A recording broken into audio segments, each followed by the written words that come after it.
학교생활기록부 31번째 질문입니다. 봉사활동은 학교 봉사 외에 개인 봉사도 중요한가요? 자, 기본적으로 봉사활동은 학생들에게 공동체의식, 이타심, 나눔과 배려 정신 등을 키워줄 수 있는 영역이라고 합니다. 자, 그런데 이제 최근 들어서 봉사활동 시간이 점차 학생들 사이에 증가하고 있고 또 다양하게 나타나고 있는 현실입니다. 자, 그러다 보니까 봉사활동을 교내뿐만 아니라 교회에서도 하고 있는데요. 자, 기준은 뭐냐? 결국 봉사활동 일단 기본적으로 시간이 중요한 게 아니라 봉사활동을 통해 무엇을 배우고 느꼈는지가 중요하다. 그 다음 두 번째는 교내 봉사냐 교회 봉사냐라는 것은 방금 말씀드렸던 이 기준에 비춰본다면 크게 중요하지 않다라고 볼 수 있겠습니다.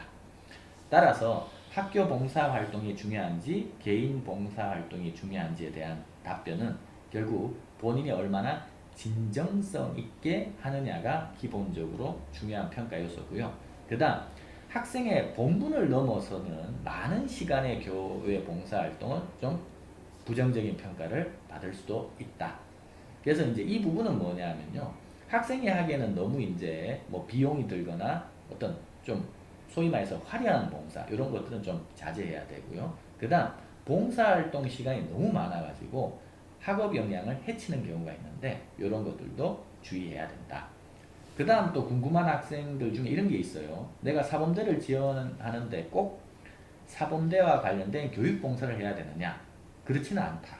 오히려 봉사의 진정성만 담을 수 있으면 되고 그 다음 또 봉사 과정에서 교육적인 어떤 그 활동이 어떤 유형의 봉사든지 담을 수 있기 때문에 그러한 것들도 유연성 있게 적어가는 것이 기록되는 것이 중요하다고 보여집니다.